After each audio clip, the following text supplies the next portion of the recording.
साथियों नमस्कार। आज भारत जोड़ो यात्रा का 48वां दिन है। इन 48 दिनों में 7 दिन विश्राम का दिन थे। 41 दिन भारत जोड़ो यात्रा सड़क पर उतरा था। इन 41 दिनों में करीब 1270 किलोमीटर पूरा हो चुका है, यानी कि कुल मिलाकर 1/3 अब तक पूरा हो चुका है। परसों 50वां दिन है। भारत जोड़ो यात्रा फिर से शुरू होगी तेलंगाना के महबूब नगर ज़िले से। पिछले 48 दिनों में 4 राज्यों से गुजरा है भारत जोड़ो यात्रा। तमिलनाडु, केरला, कर्नाटका और आंध्र प्रदेश। और परसों हम तेलंगाना में आए, पर तेलंगाना में यात्रा पूरी तरीके से परसों शुरू होगी। इन 4 राज्यों में 18 ज़िले से गुजरा है। तमिलनाडु में 2 ज़िले, केरला में 7 ज़िले, कर्नाटक में 7 ज़िले और आंध्र प्रदेश में 7 ज़िले। तो कुल मिलाकर 18 ज़िले कवर हो चुके हैं। और तेलंगाना में अगले 11 दिनों में, परसों से 11 दिनों में 8 ज़िले और कवर होंगे। तेलंगाना के बाद हम नांदेड़ आएंगे महाराष्ट्र में, और महाराष्ट्र में करीब 16 दिन भारत जोड़ो यात्रा पूरा होगा। उसके बाद मध्य प्रदेश और उत्तर प्रदेश, उसकी घोषणा हम करते रहेंगे। रोज औसत के तौर से भारत जोड़ो यात्रा 21 किलोमीटर कवर कर रहा है, पैदल 21 किलोमीटर। सुबह औसत के तौर से कुछ दिन ऐसे हैं ज़्यादा है सुबह, कुछ दिन, मैं सिर्फ जो आंकड़े दे रहा हूँ ये औसत के तौर से आंकड़े हैं।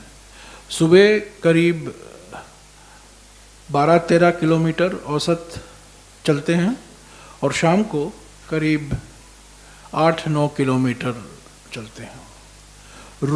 कुल मिलाकर इन 48 दिनों में करीब 50 संस्थाएं राहुल गांधी जी से मिले हैं दोपहर को। ये अलग अलग संस्थाएं हैं, युवा संस्थाएं हैं, महिला संस्थाएं हैं, ट्रेड यूनियन के संस्थाएं हैं, सामाजिक कार्यकर्ताओं की संस्थाएं हैं, सिविल सोसाइटी संस्था, नागरिक संस्थाएं हैं। और करीब 50 ऐसे संस्थाएं राहुल जी से मिले हैं और अलग अलग मुद्दों पर बात हुई है। ख़ास तौर से किसान से संबंधित मुद्दे, हर जगह यही मुद्दा उठाया गया है, किसान कितना पीड़ित है। दूसरा मुद्दा जो हर जगह हमें देखने को मिल रहा है, बातचीत करने का मौका मिल रहा है और दस्तावेज पेश किए जा रहे हैं, वो बेरोज़गारी के ऊपर, और ख़ास तौर से छोटे और लघु उद्योग जो बंद पड़े हुए हैं तमिलनाडु में, केरला में, कर्नाटका में, आंध्रा में, उनके बारे में रिप्रेजेंटेशन दिए गए हैं राहुल जी को।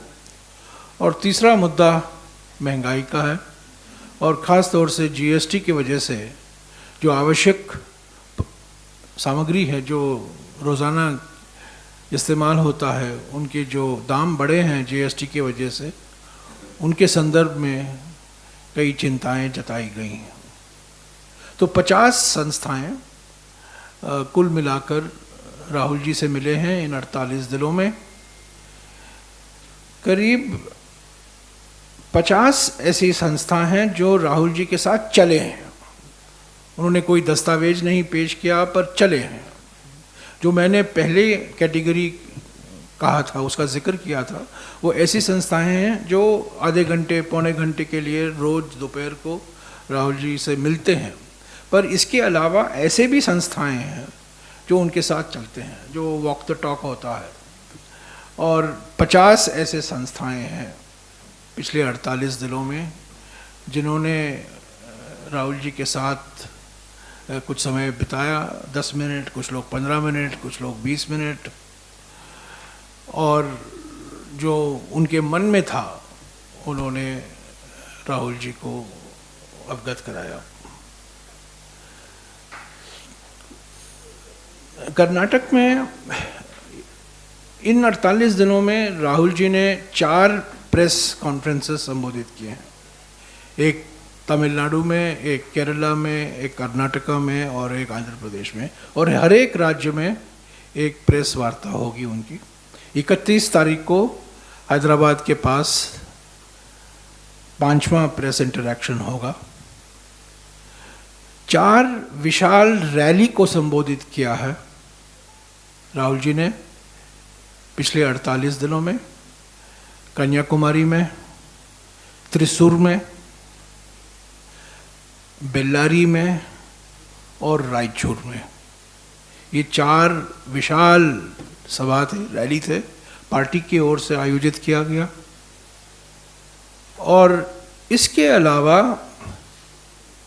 इन 48 दिनों में करीब 35 ऐसे नुक्कड़ सभाएं, पब्लिक मीटिंग, छोटे छोटे पब्लिक मीटिंग 7, साढ़े 7, 8 बजे को, जब उस दिन का भारत जोड़ो यात्रा पूरा होता है, उन्होंने इन सभाओं को भी संबोधित किया। पर विशाल रैली, जो पब्लिक रैली है, वो 4 हैं।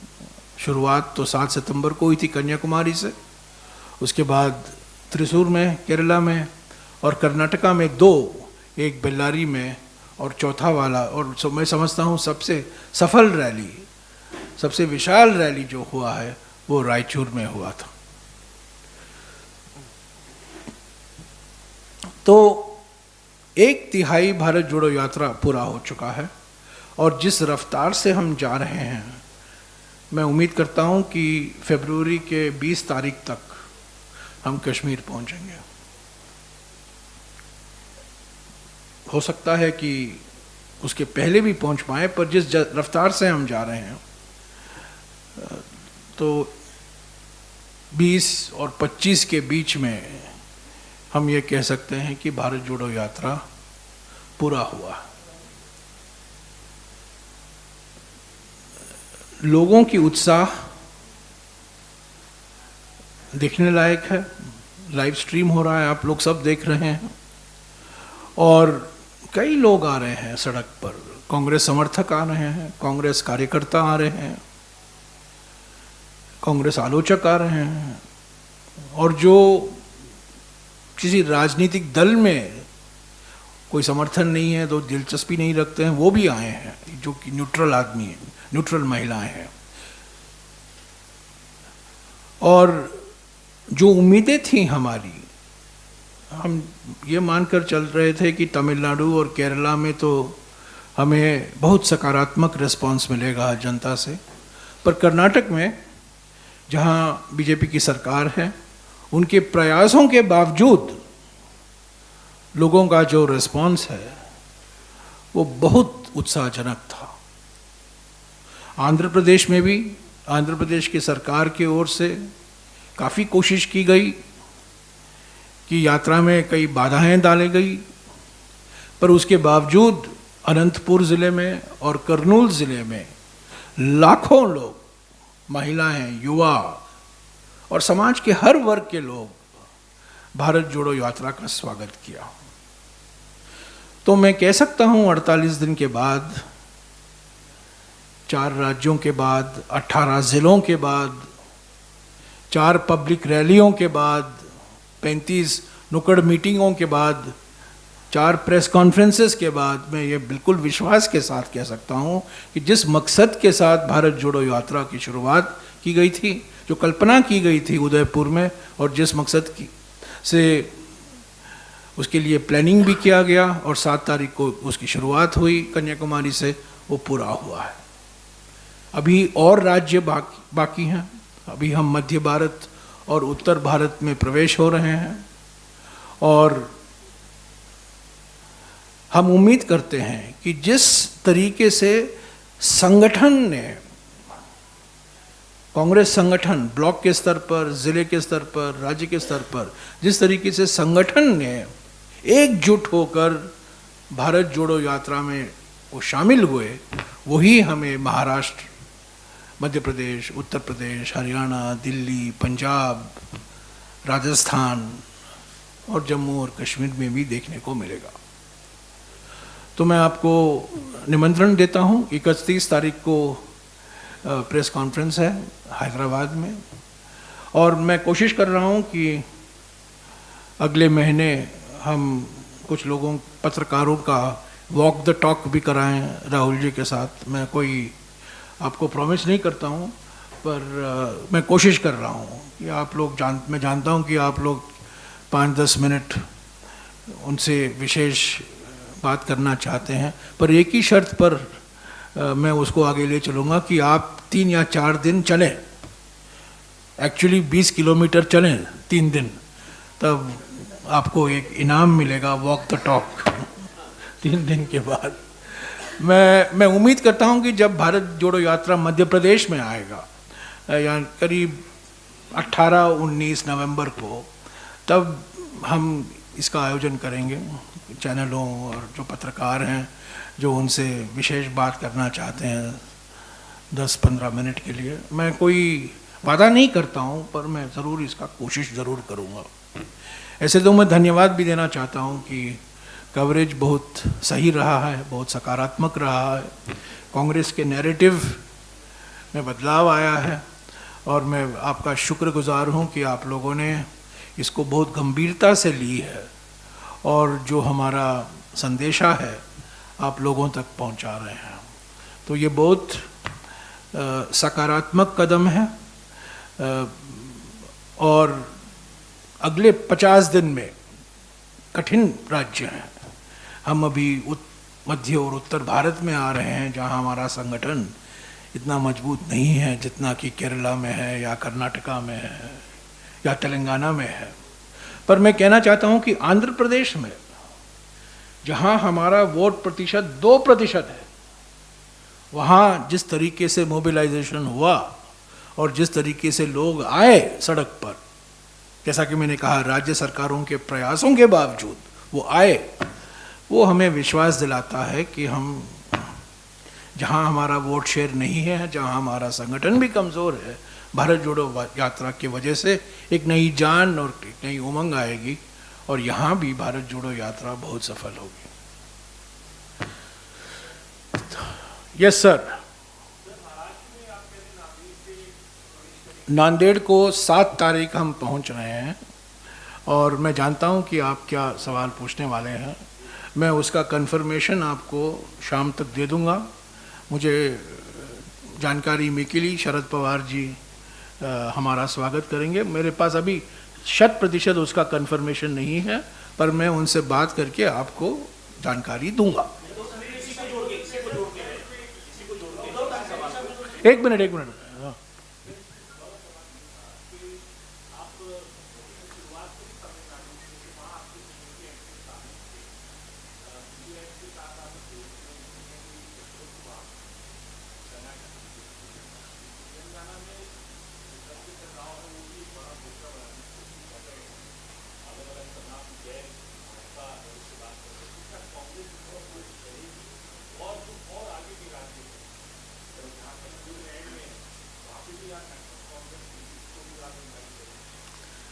तमिलनाडु में हम डीएमके के गठबंधन के एक महत्वपूर्ण अंग है। केरला में हम सीपीएम के साथ मुकाबले में हैं। कर्नाटक में हम जेडीएस और बीजेपी के साथ मुकाबले में हैं। आंध्र प्रदेश में हम 2 क्षेत्रीय पार्टियों के खिलाफ लड़ रहे हैं, वाईएसआरसीपी और तेलुगु देशम। तेलंगाना में हम टीआरएस और बीजेपी के खिलाफ हैं, लड़ रहे हैं। हम उम्मीद करते हैं और मुझे विश्वास है कि जब हम महाराष्ट्र में प्रवेश होंगे तो एमवीए के जो पार्टियां हैं वो हमारा स्वागत करेंगी और वो भारत जोड़ो यात्रा में भाग लेंगी। पर उसका डिटेल जो है मैं आपको आज शाम तक बता दूंगा। एक सॉरी, MVA के जो हमारे घटक दल हैं, हमने पहले से कहा है किसी भी राजनीतिक दल का स्वागत है जो भारत जोड़ो यात्रा के मकसदों का समर्थन करता है। एनसीपी के साथ हमारा गठबंधन है, शिवसेना के साथ हमारा गठबंधन था, हमारी मिलीजुली सरकार महाराष्ट्र में थी। तो वास्तविक है कि उद्धव ठाकरे जी और शरद पवार जी भी भारत जोड़ो यात्रा में भाग लेंगे, पर मैं उसका एग्जैक्ट डिटेल कब कहाँ नहीं पता, आज नहीं बता पाऊंगा। मैं आपको 1-2 दिन में जानकारी पूरा दे दूंगा। पर जेडीएस को, हम जेडीएस के साथ हमारा कोई समझौता नहीं है कर्नाटका में, टीआरएस के साथ कोई समझौता नहीं है तेलंगाना में, और सीपीएम के साथ तो केरला में सवाल ही नहीं उठता।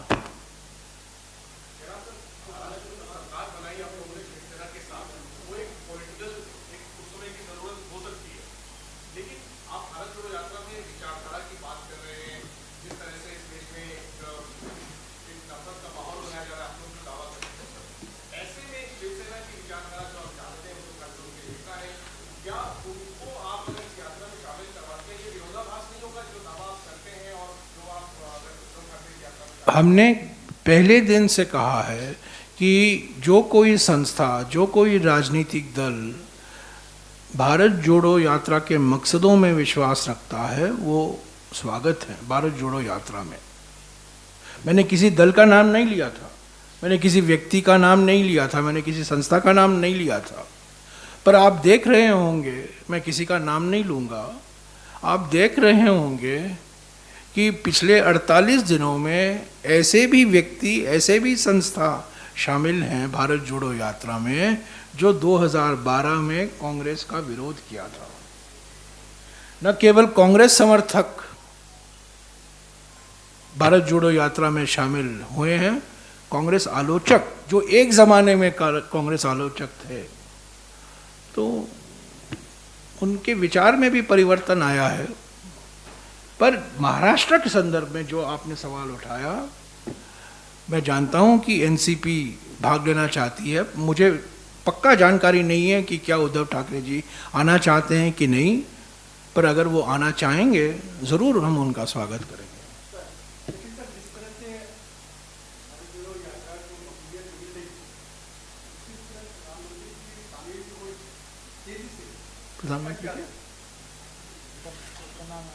प्रधानमंत्री क्या हाँ? मैं भारत जोड़ो यात्रा की बात कर रहा हूँ यार, आप प्रधानमंत्री की ओर क्यों ले जा रहे हो? हम अपना काम करेंगे, प्रधानमंत्री अपना काम करेंगे। हमारा काम है, मैंने पहले दिन से कहा है, आर्थिक विषमताएं बढ़ रही हैं, सामाजिक ध्रुवीकरण को बढ़ावा दिया जा रहा है और राजनीतिक तानाशाही एक वास्तविकता है हमारे देश में। और ये 3 मुद्दे हैं जिनके खिलाफ भारत जोड़ो यात्रा अपनी आवाज़ उठा रही है।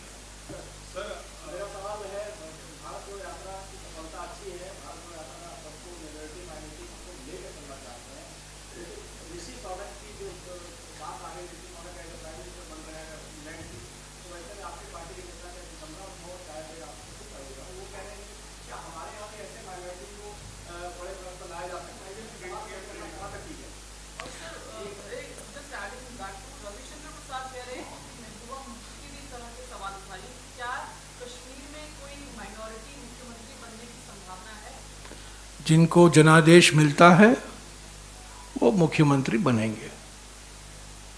जनादेश मिले, लोकतांत्रिक तरीके से जनादेश मिले और मुख्यमंत्री बने, हमें क्या आपत्ति है? इंग्लैंड की जनता ने उनको, अभी इंग्लैंड की जनता नहीं, इंग्लैंड की पार्टी ने उनको मुख्यमंत्री बनाया है इंग्लैंड का, हम स्वागत करते हैं उनका।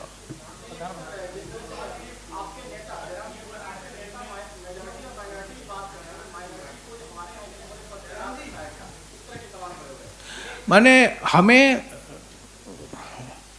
ये नौबत आ गई है कि हिंदुस्तान, भारत को इंग्लैंड से अनेकताओं को कैसे सम्मान देना, हमें उनसे सबक लेना पड़ता है। मिसाल, हमारे हजारों साल से अगर हमारे दुनिया में एक मिसाल था अनेकताओं का जश्न मनाने का, अनेकताओं को सम्मान देने का, वो हिंदुस्तान था। पर पिछले 8 सालों में जो हम देखे हैं, मैं नहीं समझता हूँ कि हमें किसी और देश से सबक सीखने की ज़रूरत है। हमारा समाज ही अनेकता में एकता है। कई सालों से हम कहकर आ रहे हैं कि अनेकताओं का हम सम्मान करते हैं, अनेकताओं को हमें एक समान बराबर जगह देते हैं, संविधान में दिया गया है, उनको उनका अधिकार दिया गया है, और हमें किसी और देश से सबक सीखने की ज़रूरत नहीं है। हमारी एकता अनेकताओं से ही मजबूत होगी। अगर हम अनेकताओं को दबाएंगे, अगर हम यूनिफॉर्मिटी लाएंगे, एक बराबरता, एक समानता लाएंगे, हमारी अनेकता से एकता बनेगी। ऐसा नहीं हो पाएगा। यूनिटी इन डाइवर्सिटी 100 साल से हम कह रहे हैं, एकता में अनेकता। मैं उससे एक कदम आगे बढ़ रहा हूँ, अनेकता से ही एकता। तो हमें अनेकताओं का सम्मान करना है, और भारत जोड़ो यात्रा का मकसद यही है। भाषा, धर्म, जाति, अलग अलग तरह के अनेकताएं हैं हमारे देश में, और हमें देखने को मिल रहा है। मैं आपको एक मिसाल देता हूँ। कर्नाटका में कुछ दिन पहले हम ऐसे लोगों से मिले जो ऐसे भाषा बोलते हैं जिसका स्क्रिप्ट नहीं है। ये लिंग्विस्टिक माइनॉरिटी है। हम लोग जब माइनॉरिटी बात करते हैं, हमेशा रिलीजियस माइनॉरिटी हमारे मन में आता है, पर कुछ हमारे देश में कई जगह हैं जहाँ लिंग्विस्टिक माइनॉरिटी हैं। मुश्किल से आपको 10,000, 15,000, 20,000 लोग ये भाषा बोलते हैं। वो भी हमारे देश के नागरिक हैं, उनको भी संवैधानिक अधिकार दिया गया है, और उनको भी हमें सुरक्षित रखने की ज़रूरत है। तुलु है, कोडुआ है, बेरी है, ऐसे भाषाएं किनको जानने के लिए। हम लोग हिंदी बोलते हैं, अंग्रेज़ी बोलते हैं, कन्नड़ा बोलते हैं, तमिल बोलते हैं, पर ऐसे छोटे छोटे भाषाएं हैं 10,000 लोग, 15,000 लोग, 20,000 लोग बोलते हैं। तो उनको भी हमें सुरक्षित रखना है, वो भी भारतीय नागरिक हैं।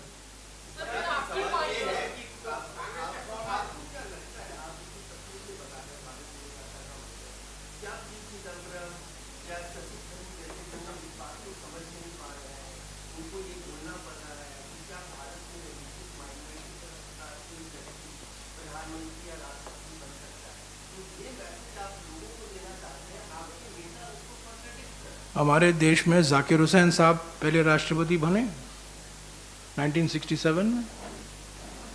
हमारे देश में फ़खरुद्दीन अली अहमद राष्ट्रपति बने।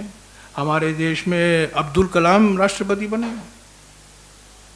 हमारे देश में मैं अगर आपको मिसाल देते जाऊं, राजस्थान में बरकतुल्ला खान मुख्यमंत्री बने। हमारे देश में AR अंतुले साहब मुख्यमंत्री बने। उनसे पूछे ना, उनसे पूछिए। मैं भारत जोड़ो यात्रा की बात कर रहा हूँ। मैं और किसी व्यक्ति के बारे में जो कहा है उनकी टिप्पणी नहीं करूँगा, और मैंने देखा भी नहीं है उन्होंने क्या कहा है।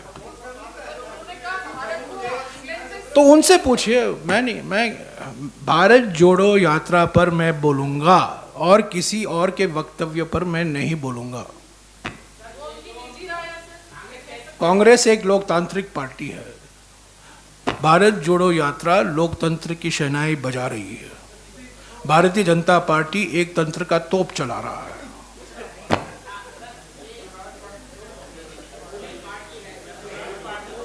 हाँ जी, बस हो गया यार, लोकतंत्र की शहनाई।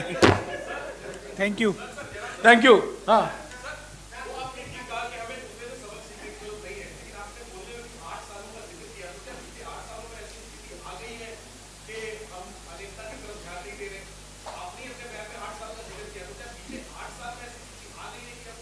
नहीं, पहले मैं 8 सालों का विशेष जिक्र किया क्योंकि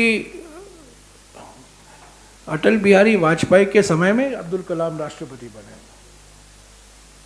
अब वाजपेयी जी की सोच और नरेंद्र मोदी की सोच के बीच में ज़मीन आसमान का फ़र्क है, क्योंकि अटल बिहारी वाजपेयी नेहरू के ज़माने के एक प्रोडक्ट है। मैं आज भी मानता हूं कि अटल बिहारी वाजपेयी जी नेहरू से बहुत प्रभावित हुए थे और वो वास्तविक है। पर नरेंद्र मोदी जी एक ही चीज़ में लगे हुए हैं कि जवाहरलाल नेहरू की विरासत को हम कैसे मिटाएं, तीन मूर्ति को ख़त्म कैसे करें। अभी 10 डाउनिंग स्ट्रीट में भी अभी तीन मूर्ति हो जाएगा।